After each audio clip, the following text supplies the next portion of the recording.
Assalamualaikum warahmatullahi wabarakatuh. Baiklah semuanya, di video kali ini saya Yuda Sutaman dengan NIM 20026116 dengan Prodi Informasi Perpustakaan dan Kearsipan Universitas Negeri Padang ingin mencoba menjelaskan sedikit mengenai penyimpanan suatu arsip.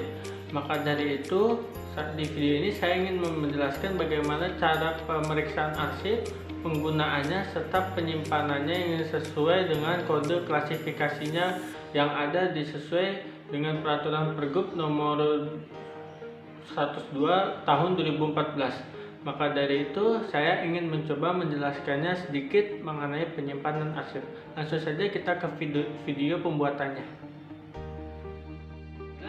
Saya memiliki beberapa surat masuk yang ada di tangan saya untuk pembuatan pemeriksaan arsip terlebih dahulu. Dalam pembuatan arsip, dalam penyimpanan arsip, tentu saja kita harus melakukan suatu pemeriksaan terhadap arsip yang ada tersebut. Maka dari itu, saya memiliki beberapa arsip yang akan saya simpan dan saya harus memeriksanya terlebih dahulu, dikarenakan jika ada terjadinya kesalahan maka surat tersebut dapat dinyatakan tidak valid atau tidak bisa disimpan berdasarkan ketentuan arsip yang ada. Maka dari itu saya akan mencontohkan satu surat berdasarkan dari kiriman dari Dinas Kearsipan dan Perpustakaan Provinsi Sumatera Barat. Pada suatu surat memiliki format yang jelas, apalagi ini surat resmi yang berdasarkan dari suatu instansi atau dari lembaga pemerintah. Maka dari itu yang tentu saja kita harus mengetahui kop surat dari suatu surat tersebut dan juga kode klasifikasinya yang jelas berdasarkan dari kode pokok masalah, sub masalah, dan sub masalah. Dan juga dalam suatu surat tentunya adanya tujuan dari surat tersebut terhadap siapa. Maka dari itu surat ini ditujukan kepada Sekretaris Dinas Kearsipan. Berdasarkan surat ini merupakan satu dari alinea pembukanya, dikarenakan dalam satu surat ada 3 alinea penentu dalam penjelasan surat.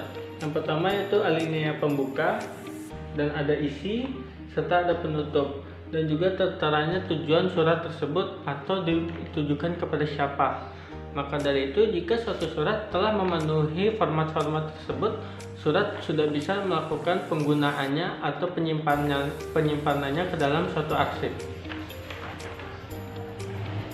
Surat-surat yang saya miliki ini merupakan surat masuk atau surat keluar yang ada berdasarkan jenis ketentuannya yang sudah sesuai berdasarkan ketentuan format yang telah saya bahas tadi. Maka dari itu, penggabungan surat masuk dan surat keluar telah saya satukan dikarenakan tentu saja dalam surat keluar adanya surat masuk sebagai balasan dari ketentuan suatu surat. Maka dari itu, jika kita sudah memilih semua surat tersebut, maka akan ada penyimpanan berdasarkan nama surat terlebih dahulu dari buku agendanya.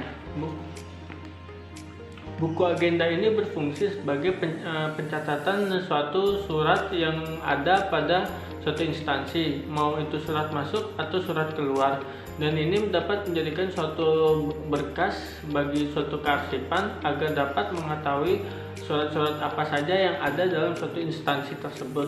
Berdasarkan surat-surat yang saya punya, ada 3 dari surat tersebut yang masuk ke dalam buku agenda surat masuk.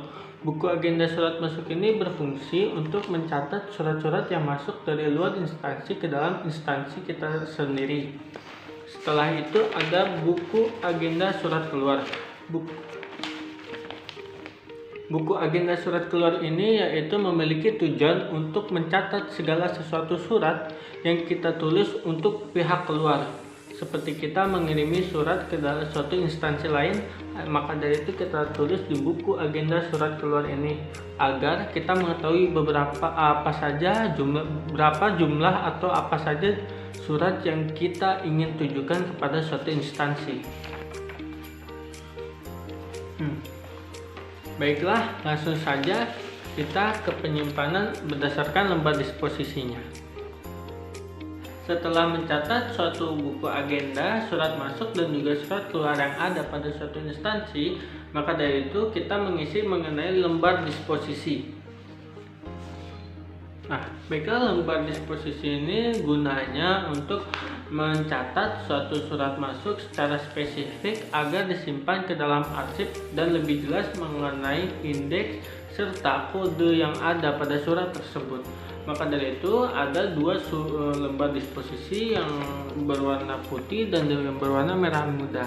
Yang berwarna putih ini digunakan untuk sebagai keaslian pada suatu arsip dan disimpan oleh pihak kearsipan atau seorang arsiparis yang menyimpan yang putih ini. Sedangkan yang warna merah muda akan diletakkan bersamaan dengan arsip atau suatu dokumen tersebut dimasukkan kepada filing kabinetnya.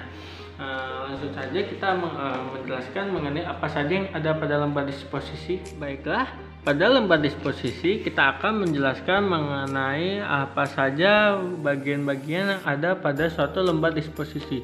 Ini diisi 2 kali atau biasanya langsung nembus saja dikarenakan penggunaan suatu lembar disposisi sangatlah penting sebagai suatu pembuktian suatu arsip yang disimpan pada instansi tersebut.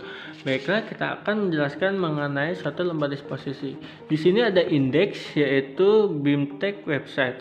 Indeks ini diambil dari kata kunci dari surat tersebut agar lebih mudah pencahariannya nanti mengenai isi ringkas atau perihal pada surat tersebut. Sedangkan kode ini diambil dari Peraturan Gubernur Nomor 102 Tahun 2014 mengenai nomor klasifikasi arsip 892. Ini terbagi dari 3 masalah. Yang pertama, 800 merupakan pokok masalah dari surat tersebut yang berarti kepegawaian. 90 merupakan bagian dari sub masalah dari pokok masalah 800 mengenai kepegawaian. 2 merupakan nomor terakhir yaitu sub-sub masalah dari penjelasan surat tersebut. Jadi kode yang ada yaitu 892. Nomor urut yang ada yaitu nomor 3. Tanggal penyelesaian yaitu tanggal diterimanya surat atau tanggal penyelesaian dari penyimpanan surat tersebut. Perihal atau isi ringkas dari surat tersebut yaitu penjelasan mengenai ringkasan mengenai kegiatan yang ada dijelaskan pada surat tersebut agar lebih jelasnya. Asal surat yaitu pembuatan surat ini berasalkan dari siapa, yaitu dari sekretaris daerah yang ditujukan kepada Dinas Kearsipan. Tanggal yang ada yaitu tanggal dari surat tersebut. Tanggal pembuatan surat tersebut yaitu 16 September 2022 dan nomor surat ini yaitu nomor penjelasan dari surat tersebut. Lampirannya yaitu 1 berkas. Penjelasan di sini mengenai diajukan, diteruskan, instruksi informasi, tunjuk staf terkait ini digunakan sebagai penjelasan mengenai dari kemana arah surat tersebut dan siapa individu yang ditunjuk dalam penggunaan surat tersebut. Yang pertama itu diajukan atau diteruskan. Tentu saja pengajuan surat tidak langsung kepada suatu kepala bagian atas atau suatu kepalanya, maka dia itu akan ditunjukkan dulu kepada sekretarisnya dan akan diteruskan kepada kepala dinas tersebut supaya lebih cepat pekerjaannya. Dia mengembalikan kepada sekretarisnya untuk kepada karyawannya atau seseorang di lembaganya untuk ditunjuk mengenai tujuan dari kegiatan yang ada pada surat tersebut. Dia akan menunjuk suatu staf terkait yang dipercayakan dalam menjalankan tugas kegiatan tersebut, dan dia akan mengisikan paraf serta tanggalnya sesuai dengan tanggal penyelesaiannya. Maka dari itu dia akan memaraf sebagai keaslian dari suatu lembar disposisi bahwasanya dia yang menugaskan staf yang terpilih tersebut agar pergi. Dan ini sekretaris yang melanjutkan kemana arah surat kegiatan ini mau ditunjuk kepada siapa. Ditunjuknya seseorang di dalam suatu staf dalam lembaga tersebut agar pergi bersamaan dengan kegiatan yang ada di dalamnya. Baiklah, itu saja penjelasan mengenai lembar disposisi yang tentunya sangat berpengaruh kepada keaslian suatu surat arsip yang disimpan pada satu instansi. Baiklah, setelah kita menjelaskan mengenai lembar disposisi, arahan selanjutnya dalam penyimpanan suatu arsip yaitu adanya kartu kendali. Ada berwarna kuning, putih, dan juga merah muda. Baiklah, penjelasan yang kegunaannya masing-masing yaitu berdasarkan warnanya.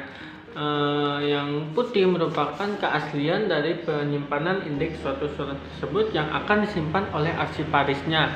Yang warna kuning tadi yaitu ditunjukkan dan disimpan kepada seseorang yang menunjuk staf yang disuruh dalam kegiatan berdasarkan isi dari arsip tersebut.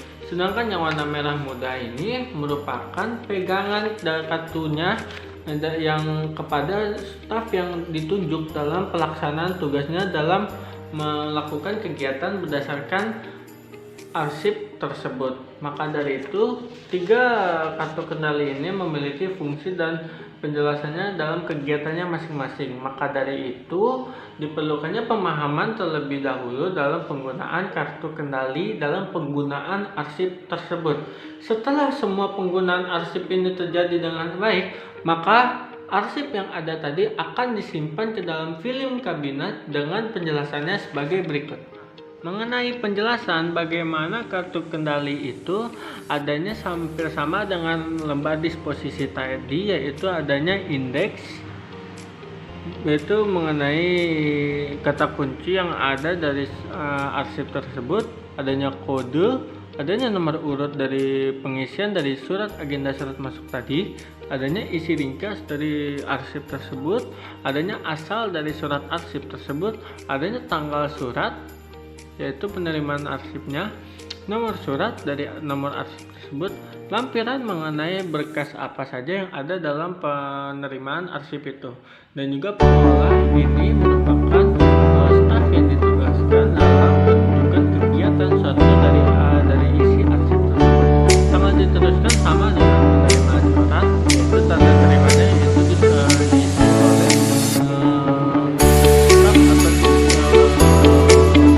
karyawan yang ditugaskan dalam kegiatan yang ada pada arsip tersebut. Pada saat kita penyimpanan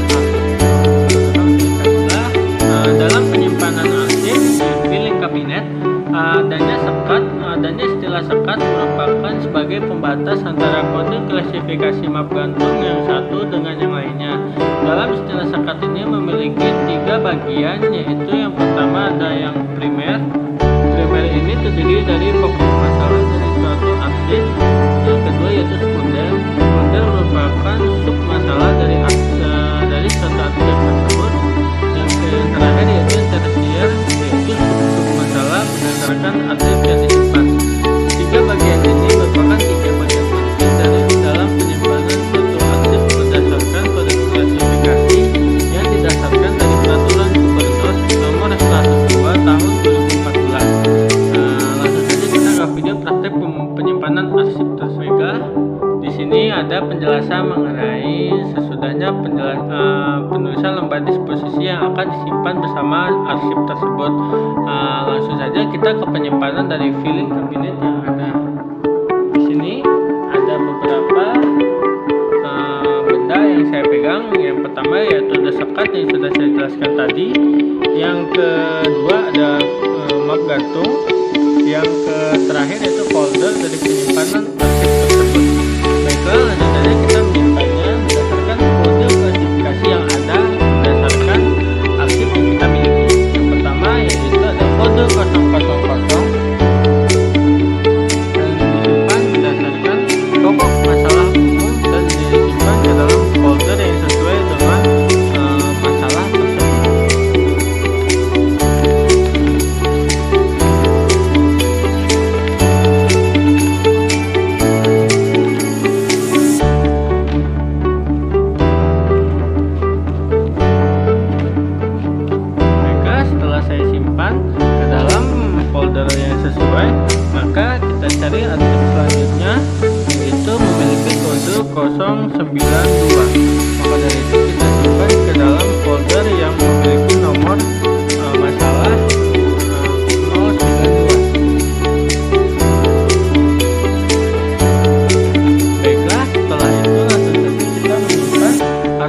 terakhir yaitu 895 yang memiliki kode yang ada di belakangnya.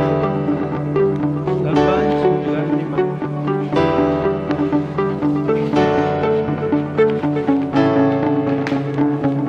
Baiklah, setiap arsip dari surat agenda masuk telah disimpan di dalam bilik kabinetnya.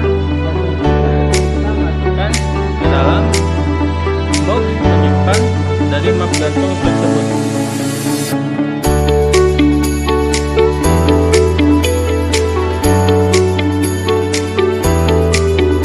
Baiklah, dengan ini sudah tertata rapinya beberapa arsip yang dimiliki oleh instansi Dinas Kearsipan dan Perpustakaan agar dapat menyimpan beberapa arsip yang ada pada surat agenda masuk dari suatu pengiriman dari instansi yang lain atau pihak luar yang mengirimi surat masuk ke dalam Dinas Kearsipan dan Perpustakaan. Maka dari itu, sekian penjelasan mengenai pembuatan, pemeriksaan, penggunaan, dan penyimpanan arsip yang ada pada